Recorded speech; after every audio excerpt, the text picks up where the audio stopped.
Today, we're joined by Aubrie Pagano, a general partner at Alpaca VC and the author of a fascinating white paper on the world post-AGI called the Aquarius Economy. No one in tech seems to want to talk about the future these days, but we're going there. I'm Helen, and I'm also joined by Ashley. Great Chat is brought to you by Mercury, the fintech used by entrepreneurs through every stage of company building. We use Mercury to run this podcast and love recommending it to other founders and fund managers. Try it for yourself. Visit Mercury.com to join over 200,000 entrepreneurs who use Mercury to make managing their money unbelievably simple. Hey guys. Hi. Hello. Aubrie, welcome to Great Chat. Thank you for joining us. I'm so excited to join the chat. It has been a long time It was coming, a busy I week. Well, since we have 3 VCs on this week's pod, maybe we should start with, did you guys all get your Granola Crunched? Like the Spotify Wrapped of meeting summaries? I did. Yeah. I felt seen. I think a lot of people said that. I felt like a little too seen. Totally. It like called me out in ways that were complimentary. It was kind of like negging and glazing together. It's like, oh, your catchphrases. Oh my God, I'm so busy. I've only done 5% of what I want to do or something like that. And it's like, Yeah. And yet you're prepared and blah, blah, blah. And I was like, okay, shit. I'm going to work on my messaging. They're all a little sycophantic. I also think that like it really tried to weave like the bigger picture, like because I've been building the firm and the fund throughout the whole year, and so they're really just trying to like give me validation for like the milestones that I was meeting and all of this. And I was like, oh, I feel like you could probably manipulate this too. I think the thing that really threw me off was like I was in like the top 6% or something like of active people for the category, and I'm like, Me too. That's weird. Like what is everyone else doing? I don't even think I use granola that much, but anyway, I guess I have used it consistently the whole year, so they have a 12 months worth of data on me. But well, it's interesting because it's like it obviously takes into account like all your internal conversations too. So some of the stuff that it surfaced were like, oh right, I forget that it's like listening to everything. And so that's kind of it's a big part of the security discussion around all these note-taking apps. But it's like, oh right, they are really listening to everything. And I kind of agree with Ashley. In some ways, it was like, I think my catchphrase was like, you managed to find like the needle in the haystacks, like no matter how hard, however. And I was like, is this a compliment? Like, I think it's a compliment. Helen, yours was like, how can I be helpful or something? Yeah, even though you have like no time, acknowledge the portfolio life, and then I don't know, it really validated like one of my first investments and how much time I spent with that team, and it like very clearly fitting the thesis of the fund, and so I thought that was nice because I think as a solo GP, it's a very lonely journey, and you can't wait for anyone to like give you a gold star. You have to like do this yourself or wait for Granola Crunched. I thought it was a brilliant, like a lot of people who've tried to replicate the magic of Spotify Wrapped. Missed, but this was good. Yeah. And it makes sense because like it's such an identity thing, right? Like people who are really into music are like, oh, I have really good taste and I want to show people. And this was a little bit like playing into like hustle culture. Like we're in this very 996, everyone's hard charging. And it's like, I'm the top 5% of investors when I take meetings, and like, it's telling me how good I am at my meetings. And I will say Great Chat was highlighted as one of the big accomplishments of 2025. Of so Great Chat was also seen in this particular moment. I've met a couple of startups that are sort of doing meeting insights, specifically like how it fits into your whole picture. Like the Aura Ring gives you data on, like the sleep quality and like, stress and things that could be affecting, your overall health. And meeting signals are actually, I think, like pretty important. It's like, oh, was that a bad meeting? Were people yelling? Was it tense? Was there a lot of silence? All these things, and like sort of giving you insights and feedback on like, who do you meet with and that like is stressing you out? Who fills your cup, and things like that. So I feel like, Granola probably has the opportunity to do a lot of things like that too. Another layer abstracted. I have talked to startups trying to use all of this like meeting recording data to give you a picture of your like mental and like psychological health throughout the day. Yeah, exactly. And I feel like I'm very good at like bringing a lot of energy to Zooms, even if I'm not feeling it. But I'm so curious. It would be like, you're trying too hard. This is false energy. So Yeah. Yeah. I think I'm here for those insights. Maybe granola will beat the. We'll see if that's like a feature or a whole product to do the meeting insights piece, or if the AI note takers will gobble that up. Yeah. Well, Sally's not with us today, but I did have dinner with her last night and we talked a lot about the Netflix Warner Brothers. Oh, Um, what's her hot take? I mean, I think her hot take was we still don't know, like anything could happen Yeah. every day. And then I think like the general bundling and unbundling that's like TBD is going to be like probably one of the more interesting things to watch. I have two takes. One is I'm surprised that like the reception seems pretty like ranging from lukewarm to negative from like all areas. And I feel like we've been in this very like capitalist hard charging moment where we're like, yeah, like M&A is back. And I guess I would have thought that like tech and like, you know, I get why Hollywood isn't excited, but I would have thought there would be more excitement, especially from the tech world on this acquisition and this like further consolidation. And I think it's interesting that there isn't. And then my other take, or maybe more of an observation, is it seems like one of the reasons why Hollywood specifically, but maybe other parties too, are afraid of a Netflix acquisition is that like theater releases are already really struggling, and this could be the nail in the coffin because Netflix has historically been obviously like very anti-theater, and I think they're kind of like being a little hand wavy right now to get this through. But I don't know. I like, it's funny. I haven't gone to see a movie in the theater for like years. And yet, like, I think a lot of us all have that nostalgia when it comes to going to see a movie in the theaters, especially like opening weekend. And so that feels like that's like the sort of a more like a bigger thing that's at stake than sort of the corporate power games. I saw Zootopia 2 with my son this weekend. Highly recommend. It Oh, was there very, we go. very good. And it was like the first time I was in a theater possibly all year, but it was lovely. And yeah, so, maybe I should do that more than once a year. But the comment that I had in the chat was Netflix was like super aggressive in sending like the customer email out, right?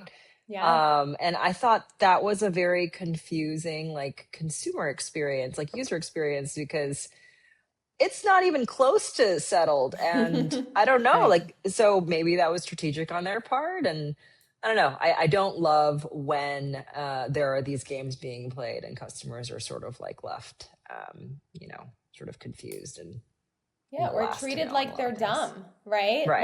Like Yeah. it's like Your number one you're not comms rule. smart Yeah. enough to Right. yeah, Right. always treat your Right. audience like they're really smart and they know what's going on because they can feel it when you don't. So Netflix saying like, "Hey, this is happening," and then someone reading that it's like TBD is actually like not a good thing for that relationship. Totally. Yeah, and I think people are having a pretty negative reaction to it too, just because there wasn't in any of that customer communication expectation setting around what that means. I think people are really worried about because of the unbundling. Does this mean my account's going to be even more like this implies higher prices because they have more of a premium in terms of the type of properties they have. And I think people are also frustrated because they're like, okay, well, you're literally cracking down on like me, you know, using my sister's account for a login, but you have all this money to buy up all these Right. properties and raise prices. So I think like to your point Yeah. about customers being savvy, it's like because information is so flat. I think the reception from, the wider community has been pretty negative because people are like reading the tea leaves and being like, this doesn't really make sense That's from a such a customer great point. experience Like point. Netflix has been Yeah. raising prices, right? Pretty consistently year over Yeah. year. Yeah. They And all have. Like every time I log yeah, in, I'm like, wait, what yeah. happened? Aubrey, I saw you post something really interesting on LinkedIn yesterday. Interesting and kind of sad and worrisome. And it was a New York Times article where I think like the big reveal was that only 50% of people under 25 have like ever had sex. And I think this is something that gets, like, there are all these sort of generational, like, oh, Gen Z isn't drinking, Gen Z isn't dating, Gen Z isn't having sex. But like that 50% number feels really big. And like 25 is not, you're not a baby at 25. So Right. I'm curious, like, why did you feel that was worth highlighting? Yeah, it's so funny. I know I had a friend text me like the hottest of hot takes at like 9 a.m. on a Monday. Um, but I was like, this is kind of a taboo thing to post on LinkedIn to talk about the fact that people aren't having sex. But to me, and we'll get into like, a lot of my writings that I had been doing over the past couple months, but to me, it's like one of the most troubling things that has long-ranging implications for our society and for the economy and for capitalism is the fact that people are not, especially young people are not making human contact the way that humans have evolved to, like in a very real way. Like that stat is just staggering to me, Yeah. that 50% of people who are, young professionals um, still haven't had intimacy with anyone. And I think it's funny. Someone in the comments was like, oh, but what about 50 years ago? It's like 50 years ago, the average birth rate was 25 years old. Like Yeah, people yeah. were having sex then. Like, That's right. so it was funny. Like, That's really funny. That's like a gotcha that blows up in your face a little bit when you think about it. right. Well, this is definitely not the audience, but I also saw yesterday on probably Twitter a clip of Nick Fuentes on Pierce Morgan, and I think it was real, but he basically admitted that he's never had sex with a woman, and that he I don't know if he's ever dated, but he admits that he's heterosexual and that he is attracted to women. And I'm like, Wow. this, I don't really know much about him, but I do know that he's got a million followers on, X, and they're a very, very popular podcast, and an alarmingly popular podcast. And if that is like another generation sort of hero, that is just so different, right? And like, So different. I guess maybe I could like intellectualize and say like, well, COVID, and there are all these things that you could attribute it to, but like even podcast culture itself, where, I actually thought about our own podcast, where it's like, no, guys, last night I had dinner with Sally and Angela. We went to Angela's house, and like, this is, we meet up in real life, right? This is not just like a show that happens on the internet where everybody else listens to the show on the internet as well. And so I don't know, but I think like those stats were, or him admitting that, and then like me sort of like doing a little quick check on like how influential and how far reaching, sort of his influence was kind of hand in hand with the New York Times article and the LinkedIn post that I was reading. It's kind of amazing. Like that's a choice to talk about that. And yeah, like Who knows if he wanted to. I think Pierce Morgan was being pretty like, yeah, but no one can make you answer that question. Totally. It's like a very private even question. like 10 years ago, I feel like he would have deflected the question, or no, he would have been like, yeah, of course I get girls all the time. Like, exactly. Very easy to lie, like very hard for people to prove otherwise. That is fascinating. And I feel like I want to process that some more, because I think one of the challenges that you wrote about, Aubrie, is just like the awkward, like there's a lot of awkwardness in like intimacy and honestly, like most human interaction. And I think, we're working remotely now. Like we've like streamlined our lives in ways that have like removed a lot of the awkwardness. You don't even have to go to the grocery store to buy things. You can have them brought to you. And so anyways, that's like so fascinating that he did that. And I wonder if that made a lot of people feel seen the way our granola crunches made us feel seen. So well, it probably made probably 50% did. of people under 25 feel seen. Yeah. This actually feels like a great transition, Aubrie, to your piece, because even though what we're talking about is like AGI and what comes after AGI, like so much of it is cultural and social in terms of what you focused on. And so maybe just to tee up how we all came to be on today's episode together. Aubrie, I remember I like ran into you somewhere and you told me that you were working on, I think you called it like a white paper on what happens post AGI. And I was instantly hooked, just even before I knew what it was about, or, any of the details on what it was about, because one of my big like gripes with this current moment is I feel like we're not talking about the future very much. We're very focused on the present and the near future. And there's this sense that AGI is looming and we're running at it, but like there's just very little discussion about what comes after, aside from like doomerism or just like vague notions of abundance. And so you were very kind to share your paper with me ahead of it being published. And I loved it. And it was so not what I expected.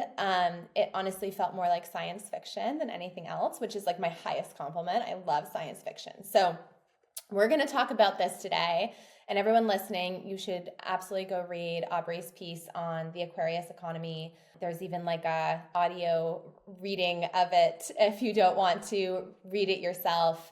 But maybe before we jump into your writing directly, like I am curious, like, is it just me on like with the insight that like no one's really talking about what happens after AGI and why do we think that is? Yeah, I mean, my hot take is that one, it's really hard, right, to be prescient about a future that is maybe so transformative that it's really hard to conceive what it could look like because none of us have had AGI before. So I think that's part of it. But also, I think it's like, to what end? Like, who does it serve, right? Like, for a lot of people, it doesn't serve them to talk about, like, I think there's big talking heads who are like, oh, everything will be like, I've heard Elon Musk be like, oh, yeah, once AGI happens, like, we're all going to have robots in our home and it's going to be fine and no one's going to work. We're just going to like play video games. Like, it's like this very like, okay, that's how I'm going to talk about it because that's like serving me for the now. So many people who understand AGI, it's in their best interest to maybe not fully uncover everything they think about how it could be and the nuance there. I think it's either people talk about it as, oh, it's going to be fine, like just invest in our like chip company, or people are very doom and gloom about it. And we know from like history that it's like neither. There's always like a middle way. I saw the most amazing Financial Times chart that was like possible economic outcomes from AI. And there were three. One was like abundance, and like the graph just went like, one was like to complete societal collapse, and the graph went like that. And then one was just like, it just continues on its current track, like, growing incrementally. And I was like, this is the most insane chart, but that's actually kind of how it feels, like what the options are. We all have different takes on how far along we are to achieve AGI, like how many years within our lifetime, all those things. But even just like reminding us that, like, well, one reason to believe that it's going to be here much faster than we think is like the extremely rapidly decreasing cost of, the inference costs and sort of everything that, like, what was it? The stat was like, it gets 10x cheaper every 12 months. And if we just continue on that pace, like, it's, not crazy to imagine that a lot of really crazy stuff is going to be here really, really soon. And so I thought that was a great insight, something that I thought about for quite a bit. Totally. No one can predict exactly when, even if you look at, right, like even I know one of the questions you asked me is like, who's kind of thinking about this and doing a better job of thinking about the future? Like, there aren't many examples, honestly, that I could point to, but like the one, Helen, to your point, of someone who's been thinking about that line and how quickly superintelligence is going to be here is Leopold. I can never say his last name. It's like Aschenbrenner, but he wrote like the big article last summer, situational awareness, and he raised a big fund off of it. But I loved, he had this quote at the end of it that was like, soon, he said, just soon AI will be running the world. He didn't say when, but he's like, we're in for one last rodeo. And that's kind of like, it's kind of the sentiment that I feel. It's like, we know that if superintelligence and AGI comes, no matter when it comes, like things may shift a lot. And so this is kind of like our last hurrah as humans, like without superintelligence. It feels like the last dance. But that concept of,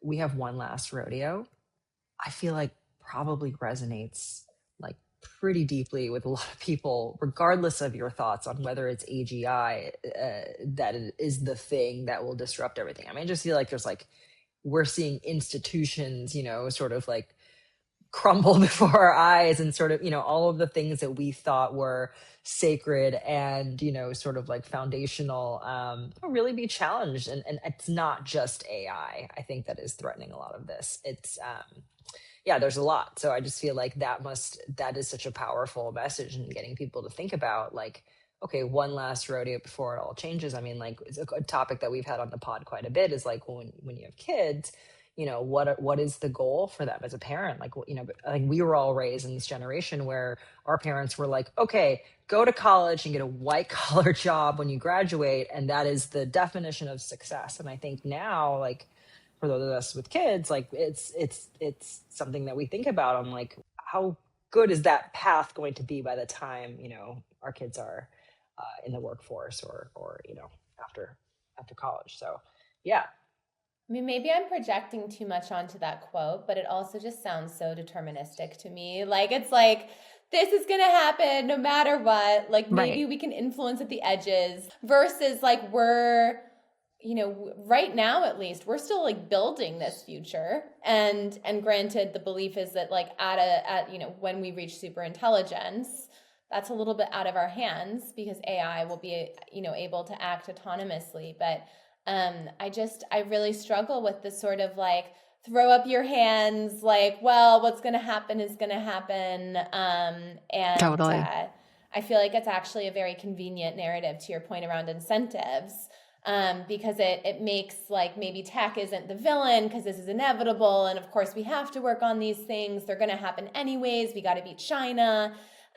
Versus like, let's be really thoughtful and think about what are the potential futures and what are the things we could do today that could influence those outcomes, or at least prepare us better for what's ahead. And Aubrie, that's why I loved your paper, because you like actually like tackled some of the bigger themes on the other side of AGI. I'm curious, when you set out to write this, did you think you were going to write 50 pages that like envisioned a whole new societal power structure, or what were your intentions No. when you started, and where did you end up?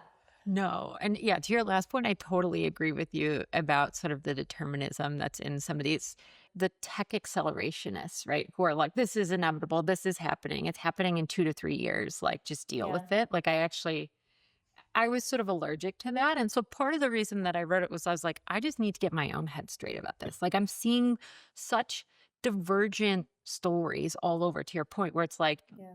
some people are like, oh, AGI's here, like there are breakthroughs already, it's too late, we're going to be using this for weapons soon. Like, and then you see people being like, yeah, but in the Midwest, like people still don't use ChatGPT. Like, and there's a bunch of blue collar workers that are completely AI proof. And so don't worry about it. So I was like, okay, I need to get smart and make sense of all this to really get right. If we think that this is as transformative as like the telephone or the internet or some of these big technological breakthroughs, like, what do I think? And so the best way I've always found, because I'm a little bit of an introvert, which is like the fact that podcasts have become so popular is like to my demise. But I was like, okay, this is how I can make sense of it. So I started to write and research, really almost as like an internal language, to be like, how should we as a fund like orient to all of this? And then the more we did that, like the bigger and bigger and bigger and bigger it got. And the more we like tried to get down the rabbit hole to be like, but then what? But then what? It became this like very out of the box long thing.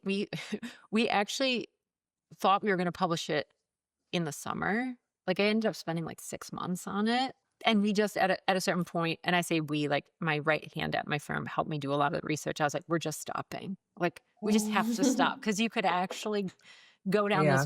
these tendrils of like what could happen forever. And so I think you've created a whole like cinematic universe. Like, I'm ready for the content. we Netflix literally should are acquire this going. white paper. I know, we're literally going to do an AI movie with one of my friends, I think, in Hollywood, like a little short, just like a fun thing. Because for us, it was like, how do you envision the world and how do you even talk about it without sounding crazy? And we were like, well, maybe one way is to kind of talk about it in a narrative format versus saying, like some of these accelerationists who are like, this is happening. It's like, okay, let's assume we don't know that what's happening, but like, let's envision a future world where some of this happens. Like, what could outcrop from it?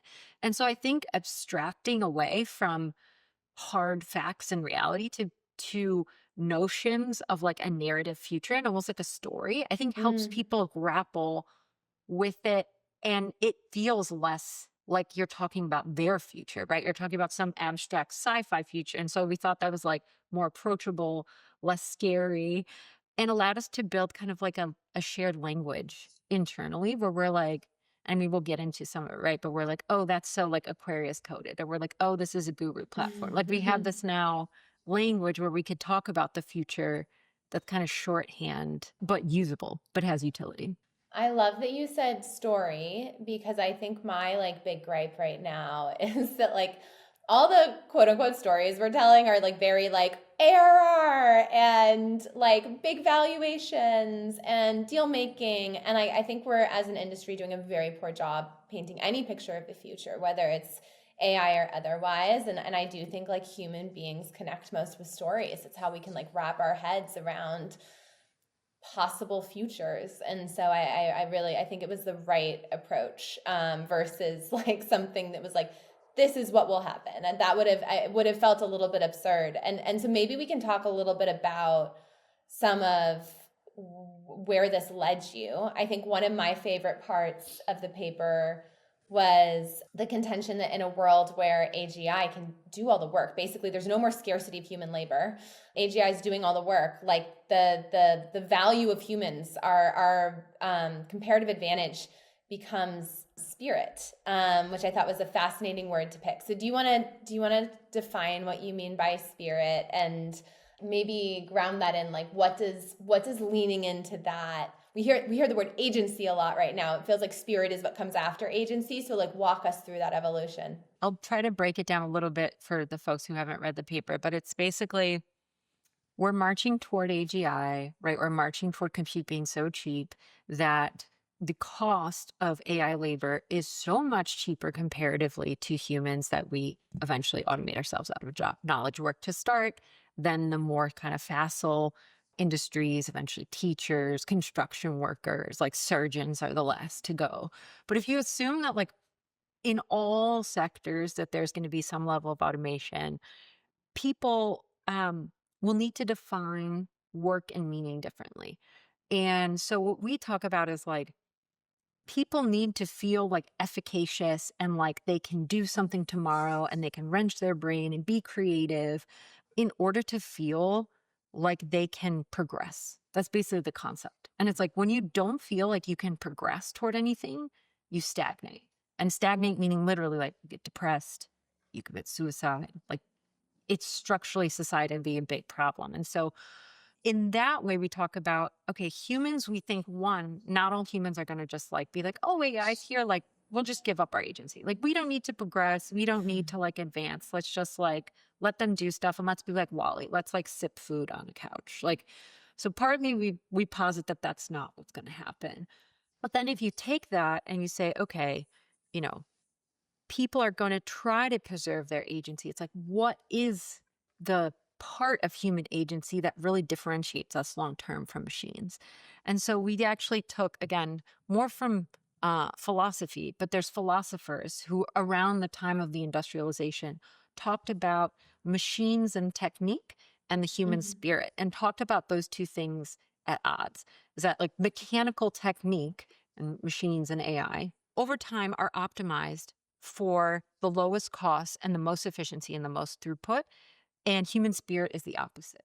Human spirit is something that technique cannot touch or shouldn't touch. And it is the things that we as humans do and know that you cannot reduce down to a technique. So they're the things about our human agency. And again, it's really hard to define, but it's like they're words like creativity, empathy, knowing. It's like all these softer skills. And I've talked about this in other places too, where it's like these are things historically that people talked about as soft and like almost feminine. You're saying the future is female. I'm basically saying the I've future seen a is shirt like that. I think I've yeah. one. We're bringing it back. That's so funny. It's actually funny because I had a male executive be like, I've had these softer skills all my life. And like, I think now in this future, these are things that are going to be more valuable. And so the thought is that like, if you automate away and create massive efficiency around these technical skills, like what is left for humans in terms of places where they can progress, where they can find meaning? It's in these more spiritual pursuits. And again, spirit, we're trying to use the word not as like the woo-woo religiosity way. It's like these are transcendental feelings about meaning, and about what life's purpose is. And so, in some ways, I think people struggle with that because it's like if you don't have your work, if you're not an Excel, monkey building stuff, like what are you if you're not that? I think some people are going to struggle with that. But I think the people who can embody this human spirit and agency more, like, are going to thrive in this future and be able to monetize that. And I think there can be, that's why we call it the Aquarius economy. I think there could be whole economies around things that we didn't used to think were work or had such high meaning in the economy. Some very large percentage of the way consumers are using AI is for like therapy use cases, or just journaling, or like getting feedback on sort of like your feelings, and then sort of situational challenges that somebody's facing. Like I actually do think that maybe for a lot of technical types in particular, they are turning to AI for some of that softness and some of that like stereotypical femininity. Yeah. I mean, I think some of it can be programmed in. I do think it's funny because I was talking to one of the board members of one of the large AI therapy companies, and what the interesting insight that they told me was that there was a retention problem for people who were just using the therapy by itself. That Hmm. actually the people who were Mm. most retentive were using the therapy alongside in person therapy. What I would posit, and I guess my worldview, is that that those things can help as almost like a band-aid, but they do not replace contact in a human to human way. And maybe it's one of those things where it's like it's better than nothing, but I Yeah. wonder if they have the same kind of accretive effects that they posit that they do. I think something we debate in the chat about like more recently was like pets, AI pets, Oh, and like a how, Tamagotchi?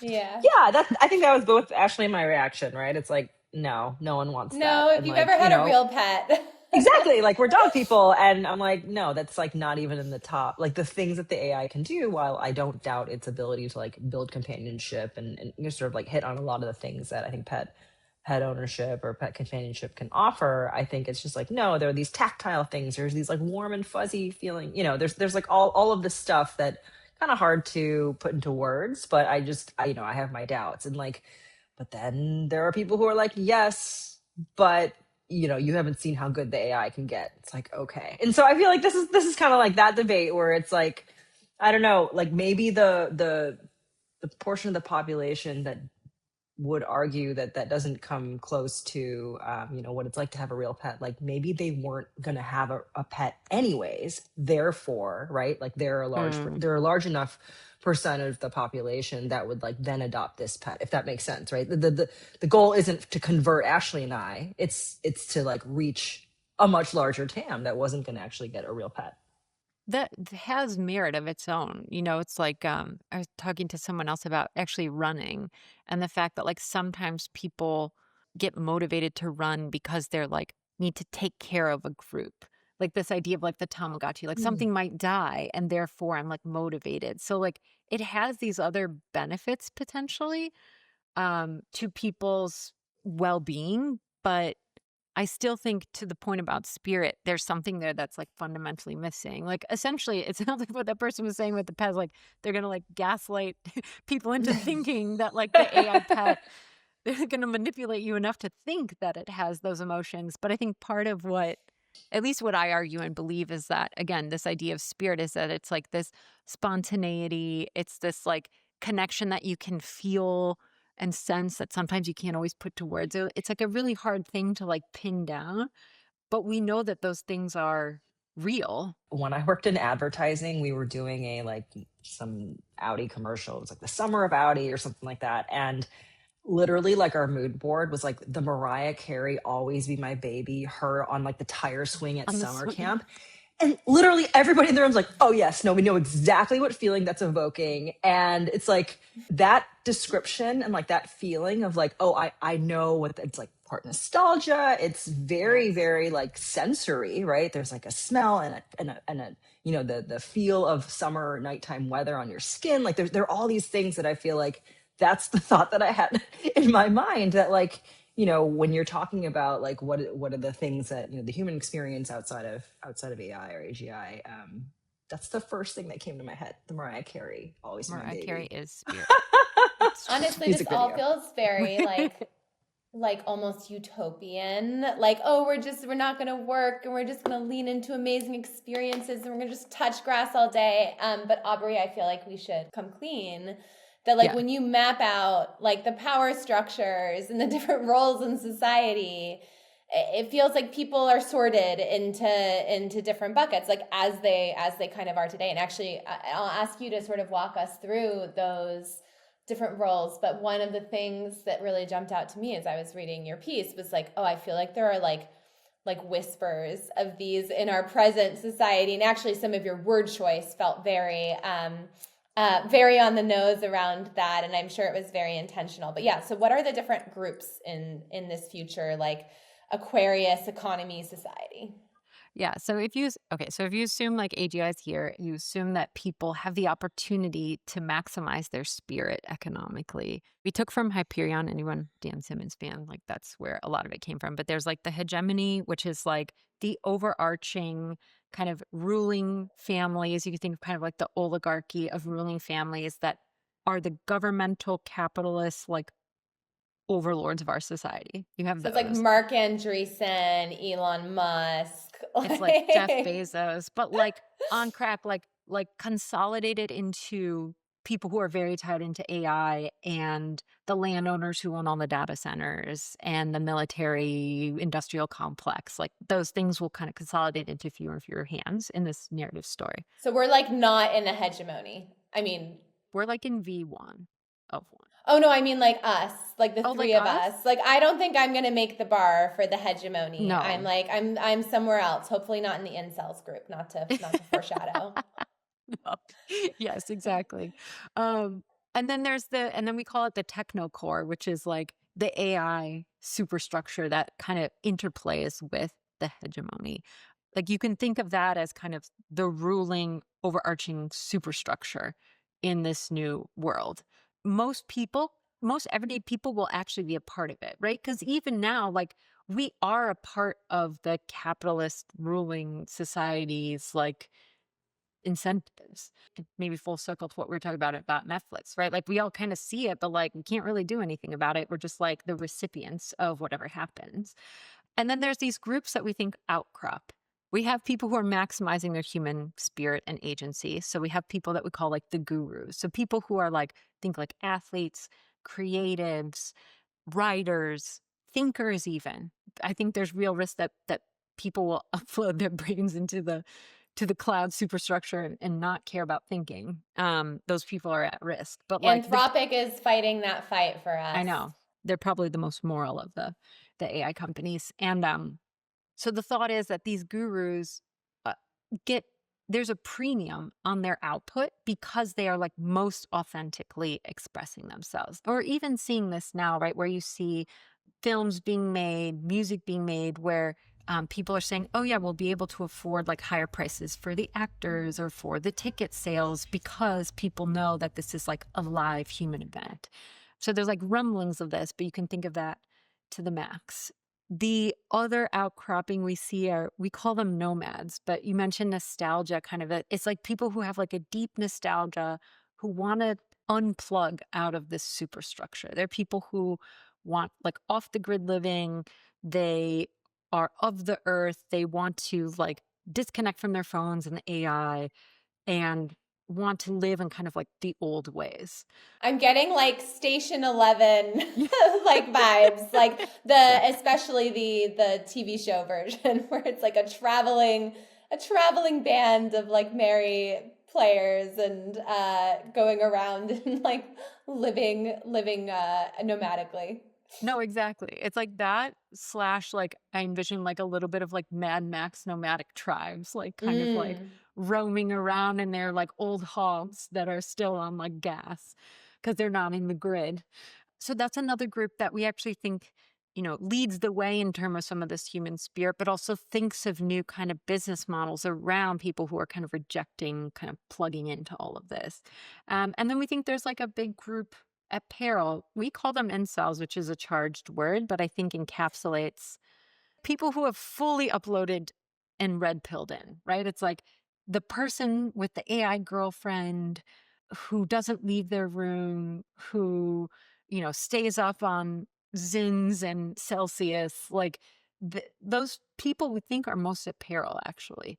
And so we actually think there's going to be a lot of societal opportunities to help those people, to figure out ways to create human contact, to create meaning and relationship.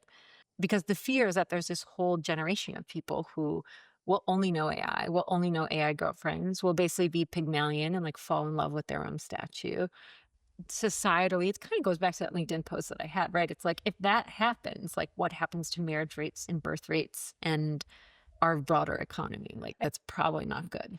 What should we actually do with all this? I mean, I guess in some ways this is an investing thesis for you, but like beyond like what deals should Helen and I be leaning into? Like, what do you think? Let's say you're directionally correct. Like, what should we all be doing? The goal of the piece wasn't for me to like tell anybody what to do. It was really because I'm not even sure what we all should do. Like, we're all kind of wading through it as it happens. So part of my answer is a bad one, which is just like, keep your eyes open. It's like things are not going to be the same as they were. That seems clear.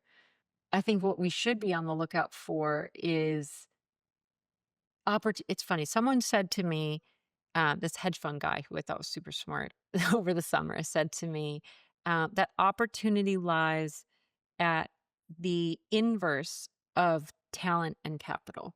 And so if everyone is chasing super intelligence, and we think the best people, which may or may not be true, are doing that, and capital is doing that, it's like, then real opportunity must lie somewhere else. And so that's why I started to think about it. It's like, I think for people graduating, for people, it's like everyone's now being told, oh, be AI native, like learn AI. And it's like, maybe the opportunity is at the inverse of that. I love that. That is like a beautiful place to end. Aubrie, thank you for joining the chat. This was so fun. Thank you. Thank you guys. Yay. Thank you for listening to Great Chat. Have questions for us? Make sure to submit them at anothergreatchat.com. See you next week.